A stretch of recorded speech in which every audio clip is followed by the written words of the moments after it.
point about the Employment Equity Act is not just some boring newspaper headline you'd ignore to watch Zendaya and Diana Ross arriving at the Met Gala. It's real, it's personal, it's about who gets the job, who doesn't, who eats, who starves. It's about our future. Because most of the time I look at what South African politicians are doing and I just shake my head like everyone else. Like really, some of the decisions they make feel like they were cooked up at 3 a.m. in a WhatsApp group with zero logic and full vibes. Half the time it's just dumb, like cartoon level dumb. They argue in parliament like it's a WWE match, misplace billions like it's pocket change, and then push policies that either don't make sense or don't work in the real world. So normally, I don't even waste brain cells stressing over them because it feels like watching toddlers argue over crayons. But this topic, this Employment Equity Amendment Act debate, this one got me thinking now. It got me going, because it's layered. It's not just good versus evil, racist versus equal, ANC versus DA. This is history versus future, emotion versus logic, justice versus fairness. And the line between what's right and what's effective, it starts to blur. This ain't one of those topics where you just laugh off or scroll past them. This one makes you pause because while both sides kind of have a point, it gets you thinking. And depending on where you're standing in life, you might see the same issue in two completely different ways. You get me? It's rare. This one is deep, and honestly, it's one of the few times I think we all need to shut up for a second and actually think. Also, before we go any further, let me just warn you. I have got killer tonsillitis right now, like real bad. So if I sound like Macho Man Randy Savage sipping on some extra thick lean, don't blame me, blame my immune system, okay? I'm out here trying to drop knowledge while my throat sounds like it's doing WWE promos in a sandstorm. We suffer for the message, my people. So, let me break it down in a way that makes sense. The ANC has made some waves with the Employment Equity Amendment Act, and the DA is fuming. Why? Because this law says that companies of a certain size need to meet race-based employment targets depending on what province they're in. So if you're in a company, for example, in Limpopo or the Western Cape or wherever, the demographics of that area should reflect in your workforce. Sound fair? Well, yes and no. That's the thing. Let's start with why the ANC is doing this, right? The ANC's argument is let's fix the past. Now, you can't talk about anything in South Africa without talking about apartheid, okay? It's just gotten to that point now. We're not that far removed from it, even though some people pretend it's ancient history. Our parents, even maybe some of our older siblings lived through that system. Not my generation, we're just spoiled brats. And that wasn't just social separation, it was economic warfare. Black people were banned from owning land, legally banned, from even having high-paying jobs. And they were forbidden from areas, some of them. Obviously, most of the wealth, education, and opportunities stayed in the hands of the white minority. We know this. The ANC sees this law as a way to balance the scales, you see. They are saying, okay, we can't go back and undo apartheid. We don't have a time machine. But what we can do is that we make sure that the people who were historically screwed over are finally getting a fair shot, like Vince McMahon and Bret Hart. So they bring in these race-based targets, right? They tell companies, if you are operating in South Africa, your staff should reflect the racial demographics of where you are. You cannot have 90% white leadership in a majority black country. You cannot have a company in Soweto that looks like it's based in Europe. And let's be honest, in many industries, that's still the case. So they are trying to fix something that's deeply broken. That's noble, that's necessary.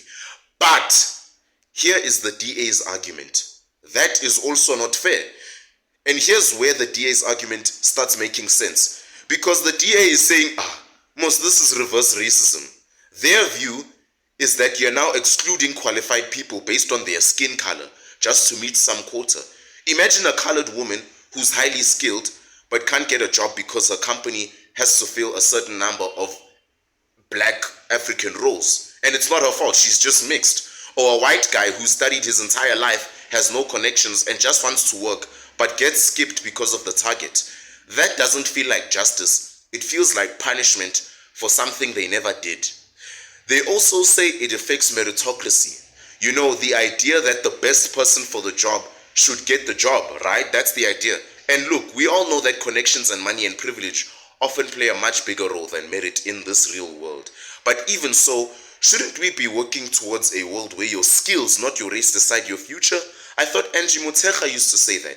And then there's the economic argument. The DA says these laws scare investors now because they are already wary of South Africa. Because of our instability, our power cuts, our corruption, now we are telling companies how to hire people. They worry because it's going to cause brain drain. That skilled people leaving the country because they don't feel like they belong or they have no future here. And South Africa is no stranger to that. That is happening right now. It's real. We've all seen someone post that I'm moving to the UK status. So, who is right here? I think both sides make very strong arguments. The ANC is right to say we are dealing with structural inequality because that's true. You can't just say we are all equal now when some people are still starting 5 laps behind. That's true. But the DA has the right to say, if you're making race the only thing that matters, you're creating new resentment and new inequality. Can you see that? So, I lean towards the ANC on this one. That's where I stand. And here's why. You can't build a fair society on top of an unfair foundation. You have to dig it up, you must fix the base and build again. That's what this law is trying to do. It's not perfect. It might not work everywhere, but the intent is right.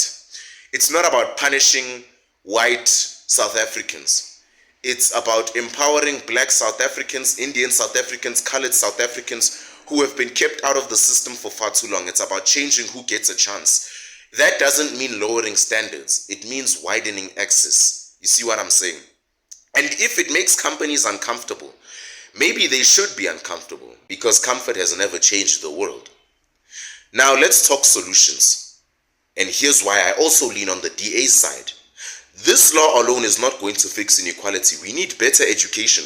We need skills training. We need to fund black-owned businesses. We need mentorship programs. We need real access to opportunities, not just a checkbox on an HR form, not just step on white people's toes. And we need to keep this thing transparent and accountable. No one wants to see it turn into a jobs for friends scheme because that's what the ANC has been known for years. This must be about fairness, not politics. So what about you? I want to hear from you because I'm leaning on both sides here. They are both very right. If you're watching this, tell me, do you think race-based hiring helps or hurts South Africa? Because it did once upon a time. Do you think it's going to hurt it again? What kind of policies would you put in place to fix inequality? Drop it in the comments. Send me a DM. Tag me on your story. Send me an email. Whatever. Because I want this to be a conversation, not a lecture. Maybe I'm wrong leaning on the ANC and the DA. Maybe I'm wrong leaning on the DA side. Maybe I'm wrong leaning on the ANC side. Whatever you think. Tell me what you think. But here's the thing. While it's easy for the average black person to side on the ANC side on a emotional and historical level because apartheid was real vicious and the ripple effects are still brutal today, it doesn't mean that the DA's opposition to the Employment Equity Amendment Act is just them being bitter or racist. In fact, if you actually stop, sit down and think and take a sip of your rooibos, this might be more logical than emotional. And that's something we all need to learn to balance. The DA is saying, yes, we know apartheid was a nightmare. Yes, we agree that redress is needed. But forcing companies to hire based on the color of your skin. And when you look at the situation from that angle, it kind of slaps you in the face with some uncomfortable truth too. Let's say you're a white guy, born in 2003. That's my generation. You didn't design apartheid. You didn't support segregation. You were just born into a country where the economy is already a mess, the jobs are scarce, load shedding has started, and now when you apply for work, someone tells you, sorry, you're white. We need to meet our black female quota first. It stings. Imagine working your ass off in school, pushing for good grades, going to the best schools, trying to be the best, only to be told you're the wrong skin tone. Like, what the hell? That's why the DA says this law creates a system of exclusion. You're just flipping the target. And listen, let's not act like this hasn't happened in real life because it's happened before in apartheid. There are people who get turned away from job opportunities, not because they are not qualified, but because a company is scared of not meeting the government's racial targets. It's not a myth, okay guys? This is a real experience for some South Africans, and it hurts, especially when you're poor, white, or black and struggling, which does exist, by the way. So what is the DA actually saying? The DA is saying this. Guys, if you want to uplift disadvantaged communities, start at the roots, fix the schools, train the teachers, support young entrepreneurs, encourage internships and mentorships, make government funding actually work, stop the corruption, start new businesses that can create jobs. Don't start robbing Peter to pay Paul, but by teaching Paul to build his own empire. You get what I'm saying? Because what the ANC is doing in a lot of people's eyes, it's taking a shortcut, racially so. Instead of creating new opportunities, you're trying to reshuffle the same old pie and say, hey, you've eaten enough, give someone else a slice. Who's to say the pie can't be bigger? What if the guy who's eating worked for that slice his whole life? What if he didn't inherit it? What if he earned it? Can you see now how the ANC can be wrong in this? That's the lazy take. You want to uplift black people, then don't do it by pushing down the white people or other races. Say, let's balance it by taking those who have. Don't say that. Say, let's grow the pie, increase access, improve skills, give everyone an actual shot, no matter what they look like. You see what I'm saying? Let's be real. If we continue this way, we risk turning this country into a racial tug of war that will never end. Because now it's black people need jobs. So do white people. The next generation is going to be like, white people are being oppressed. The next generation is going to be like, Indian and colored people are being ignored. So it's a cycle of division, not unity. You see what I'm saying? And I get it. The ANC's intention might be good in their eyes, but intention is not enough. I'm sorry, especially in 2025, because the results speak louder. If in 30 years you've been trying to fix the inequality and unemployment rate still rises, maybe your solution isn't more legislation. Maybe your solution is education, innovation, and proper governance. So you want to really fix things. Here's what should be done. Give underprivileged schools the same sources as private ones. Make university affordable or fully funded for poor students of all races. Don't say no because he's white, he can't come. What the heck, man? Not everyone wants to be a lawyer. Some want to be electricians, welders, and coders. Expand the diversity, right? Grow businesses and train unskilled workers. Cut corruption so that the billions in tax actually build something instead of landing in luxury homes and your swimming pools and get you to fund all your wives. That's how you fix economic injustice, not by racial segregation. Let's not forget another thing the DA is worried about. Brain drain. I said this earlier. You keep excluding people based on race, even if your goal is fairness. What do? They leave. They take their skills to Australia, the UK, Canada. And who suffers? South Africa. Because we keep losing talent. That's a fact. All races, because we make the game feel unfair. Summer Sambit could leave South Africa right now. Then 30 years later, you're like, man. Yeah, but Summer Sambit was born in South Africa. So basically, you're going to be doing to me what you do with Elon Musk there. You claim him only when he's successful. But anyway, I still believe there needs to be redressed. I believe the system was broken by design. We can't act like apartheid ended and suddenly it's a fair race. You see what I'm saying? But I do think the DA's argument is valid. Because if your solution to injustice creates another form of injustice, you are not solving the problem, sir. You are flipping the coin. And you know what's dangerous about that? It builds resentment. It creates the very anger and division you were trying to erase in 1994. So what do I think the answer is? A balance. Just like all things should be. Uplift the disadvantaged, but not by stepping on someone else's neck. Fix inequality, but let's fix it with real tools, better education, more funding, honest governance. Let's build, not just shift. And if you're watching this, I want to hear from you. What do you think? Is the ANC justified in pushing this law? Or is the DA right in calling it unfair? Either way, one thing is for sure.